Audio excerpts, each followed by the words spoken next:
मेरा भी यही मानना है कि मुझे पब्लिक स्पीकिंग सबसे ज़्यादा पसंद है और मुझे अगर ऐसा मौका मिलता है तो मैं पूरी ज़िंदगी भर बोलता रहूं।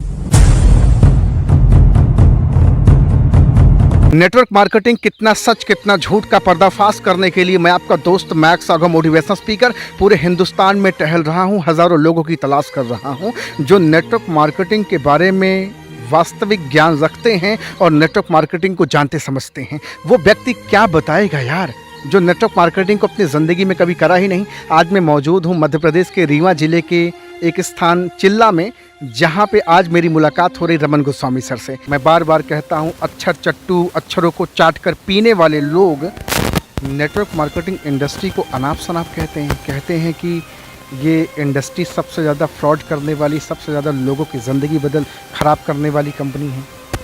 बिल्कुल सर, ये भी सवाल जो है मुझसे बहुत लोग करते हैं जब मैं उनके पास जाता हूँ कि ये तुम क्या कर रहे हो, फालतू का काम, इसमें कुछ नहीं होने वाला है। तो जैसा कि हमें लगता है कि हम कुछ नहीं कर पाएंगे, लेकिन आपको ये लगता है, कभी कभी फील होता है कि आप कुछ नहीं कर पाएंगे? नो सर, जब लोग कहते हैं ना तब जाकर एक बात आती है, लेकिन फिर भी हमारे मन में वो रहता है कि अगर ये कह रहे हैं तो इनको कहीं ना कहीं इन्फॉर्मेशन है केवल। अच्छा। ये केवल इन्फॉर्मेशन के तौर पर कर रहे हैं, जो बाहरी लोगों से सुने हैं ना, जो लोग कहते हैं कि ये फंसाने वाला है, फालतू काम, इससे कुछ नहीं होगा, कुछ फ्यूचर नहीं है तो वो बस केवल उनकी बात को सुनते हैं। अब जब उनकी बात को सुनेंगे तो उनके दिमाग में भी यही बैठेगा कि हाँ, इससे कुछ नहीं, क्या कर रहा है फालतू का। पर जब तक वो करेंगे नहीं, जब तक पूरी नॉलेज इसके बारे में नहीं लेंगे, कहते हैं ना दो चीज़ होती है, इन्फॉर्मेशन और नॉलेज। अगर कोई इंसान इन्फॉर्मेशन के तौर पर हमें कह रहा है कि ये काम नहीं अच्छा है, इसमें कुछ नहीं होने वाला है, तो उसको केवल जानकारी है जो अन्य लोगों से सुनी हुई है। अगर वो खुद करे या फिर खुद किसी को देखे कि वो कैसा कर रहा है, तब जाकर उसको कहीं ना कहीं नॉलेज मिलेगी। या फिर उसको कम से कम इतना प्रयास करना चाहिए, कम से कम मैं इसको नहीं कर रहा हूँ, या फिर मैं इसके बारे में नॉलेज तो लूँ, कम से कम डीप नॉलेज लूँ, तब जाकर उसे पता चलेगा कितना पोटेंशियल है, कितना आगे जा सकते हैं इसमें। बहुत सारे हिंदुस्तान के भाई आपको देख रहे हैं, बड़ी कम उम्र है, महज 17.5 साल की उम्र है, और एक छोटे से गांव से आते हो। घर की स्थिति परिस्थिति बहुत अच्छी नहीं है, और मेरे ख्याल से आप अपने घर के एक ऐसे चिराग हो जो घर की स्थिति को बदल सकते हो। और आपने जो बीड़ा उठाया, कितना बिलीफ सिस्टम आपका स्ट्रांग है कि रमन गोस्वामी, दुनिया का कोई इंसान सफल होना हो लेकिन रमन गोस्वामी अपने ज़िंदगी में सफल होगा, कितना बिलीफ सिस्टम है। हज़ारों लोग तो आपके मुंह पे बोल देते हैं कि रमन गोस्वामी तुमसे ना हो पाएगा, फिर आपका क्या जवाब होता है, या फिर आपका ये आत्मविश्वास आपसे क्या बात करता है? बिल्कुल सर, जैसा कि बिलीफ सिस्टम की अगर मैं बात करूं तो इसमें 1000% बिलीफ सिस्टम है, 100 नहीं, 1000% अब ये कैसे है, जैसे कि हमने जो इंडस्ट्री को चुना है वहाँ पर समय लग सकता है, थोड़ा मेहनत करने, बहुत ज़्यादा मेहनत करने की ज़रूरत है। पर कहते हैं ना कि जब एक रास्ता काम नहीं करता है आगे बढ़ने के लिए, मान लीजिए कि हम जाना चाहते हैं वहाँ तक जहाँ हमारा लक्ष्य गोल है, लेकिन वहाँ तक हमें इस रास्ते से वो नहीं मिल रही है सफलता, तो हम अपना रास्ता थोड़ा सा चेंज कर सकते हैं और चेंज करते हुए आगे बढ़ सकते हैं वहाँ तक, अपने लक्ष्य तक। तो थोड़ा टाइम लग सकता है, पर जो बिलीफ सिस्टम है वो 100,000% है कि हम वहाँ तक पहुँचेंगे ही। एक नहीं, मार्ग को चेंज करके पहुँचेंगे, इस मार्ग को नहीं दूसरे मार्ग से चल कर जाएंगे वहाँ तक, पर पहुँचेंगे ज़रूर। मार्ग चेंज करने के दरमियान ज़िंदगी में भटकाव तो नहीं आ जाएगा? जी सर, भटकाव की बात करें तो भटकाव आएंगे सर, मार्ग में बहुत सारी दिक्कतें बाधाएं आएंगी, पर उस भटकाव को ही तो हमें पार करना है आगे। मार्ग में बहुत सारे लोग बाधा देंगे, पर उन बाधा को हमें पार करना है, और प्रयास तो यही करना है कि उन बाधाओं को लड़कर ही आगे बढ़ें हम, और ये होगा ही होगा। अभी कितनी समस्याएं आपकी ज़िंदगी में आने वाली है, क्या आप उसके लिए प्रिपेयर्ड हैं, पहले से तैयार हैं कि रमन गोस्वामी तुम लाखों करोड़ों की तो बात करते हो, अब तुम्हारी ज़िंदगी में दुख दर्द तकलीफ़ और तेज़ी के साथ लड़ाकू विमान की तरह दस्तक देंगी और अंदर से पूरे आत्मविश्वास को चकनाचूर कर देंगी?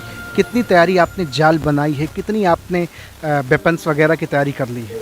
यस सर, ये सवाल मतलब बहुत सारे लोग करते रहते हैं सर कि क्या कर रहा है, इसमें कुछ होगा भी, तो नहीं, मैं आपसे पूछा कि आपकी क्या तैयारी है? दुनिया क्या कहती, भाड़ में जाए, उनको आप मार दो तोप से उड़ जाएं, आप अपनी क्या तैयारी की? जैसे मुझे पता है कि यार इस इंसान को, मैक्स आगा को हज़ारों लोगों की तलाश करनी है, तो जब मैं अपने घर से निकला ना, तो मुझे पता था बेटा रास्ते में ना तेरे साथ बड़ी समस्या आने वाली है, क्या तू उसके लिए तैयार है? बहुत सारे मेरे शुक्रगुजार लोगों ने, शुभचिंतक लोगों ने कहा कि आप कहाँ खाओगे, कहाँ ठहरोगे, कैसे जाओगे, कैसे क्या। मैंने कहा इसके बारे में तो मैंने सोचा नहीं, क्योंकि मेरा फोकस तो है मुझे रमन गोस्वामी सर से मिलना है। अभी रास्ते में बस वाले ने मुझे कहीं उतार दिया, मैं वहाँ से काफ़ी देर परेशान, लेकिन देखिए अब आपकी मोहब्बत, आप आए और रिसीव करके ले गए।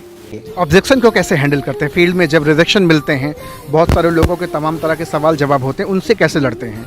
यूट्यूब पर जा करके, वीडियोस देख करके, बुक्स पढ़ करके, या फिर अपने आप से बातचीत करके, या फील्ड में उतर करके, कैसे आप अपने आप को मजबूत बनाते हैं? बिल्कुल सर, जब इस तरह के बहुत सारी नेगेटिविटी आती है तो फिर पहले तो जब पहली बार उस ऑब्जेक्शन को सुनते हैं तो हमें नहीं पता होता कि क्या जवाब देना है, तो वो अपने दिमाग में रख लेते हैं, लिख लेते हैं उसको आकर कॉपी में कि इसका मैं सल्यूशन क्या दे सकता हूँ। अब लग जाता हूँ तैयारी में, वीडियोस देखता हूँ, किताबें पढ़ता हूँ, सवाल ही जवाब है, उसमें पता चल जाता है कि सवाल का जवाब कैसे देना है, क्योंकि यहाँ पर इस इंडस्ट्री में कामयाब होने के लिए एक ही स्किल्स चाहिए इंसान को, वो है कम्युनिकेशन स्किल्स, बातचीत करने का तरीका और पब्लिक स्पीकिंग, अपने आप को प्रेजेंट करना। जितना ज़्यादा प्रेजेंट करेंगे उतना ज़्यादा लोग हमारी काबिलियत देखेंगे और उस काबिलियत के तौर पर ही लोग हमारे पास, हमारे साथ में जुड़ना चाहेंगे।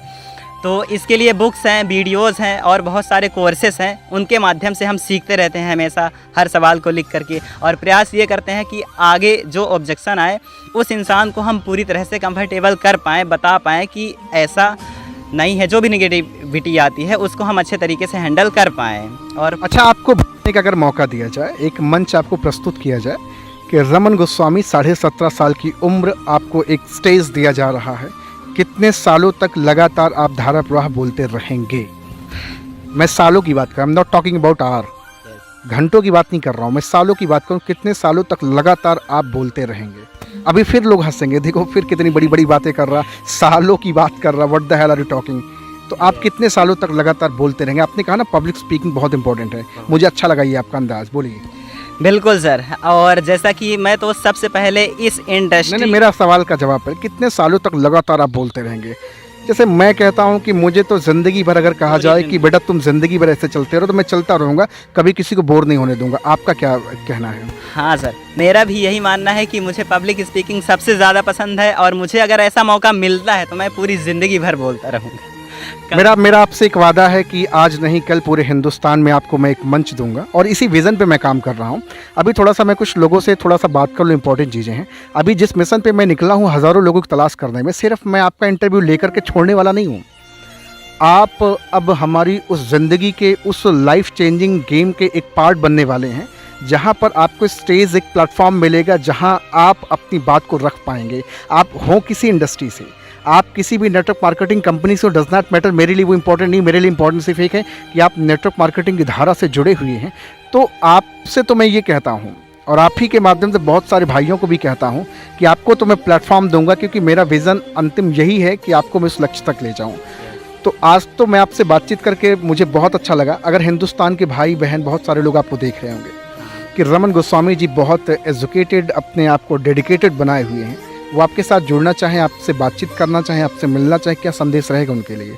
यस सर, मैं अपने सभी भाइयों और बहनों को कहना चाहूँगा कि वो आएँ और इस इंडस्ट्री को एक्सेप्ट करें। और जहाँ तक रही मेरी बात, तो मैं उनके लिए क्या क्या कर सकता हूँ, अगर वो आते हैं तो ज़रूरत है हम सभी को एक साथ आगे बढ़ने की।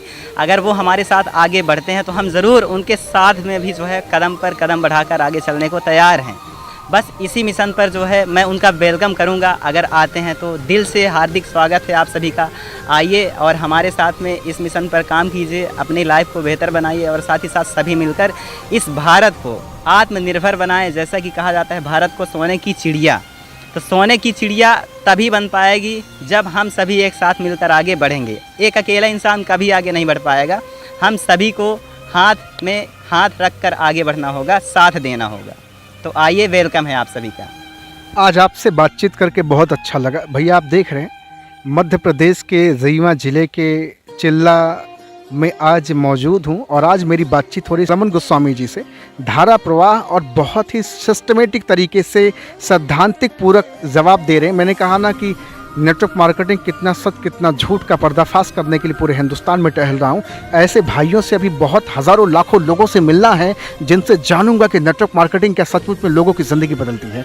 तो सर का नंबर मैं डिस्क्रिप्शन में डाल दे रहा हूँ, आप इनसे ज़रूर बातचीत करें, इनसे मिलें, और भी इनसे बहुत सारी बातचीत फ्यूचर में करूँगा। आपसे मिल करके और आपसे बातचीत करके बहुत अच्छा लगा। Thank you very much. बहुत बहुत धन्यवाद sir, thank you so much. And आपको दिल से धन्यवाद इस इंडस्ट्री को आगे बढ़ाने के लिए, और इस मिशन पर जो आप चल रहे हैं इसके लिए आपको बहुत बहुत धन्यवाद sir. Thank you very much sir, thank you very much. Thank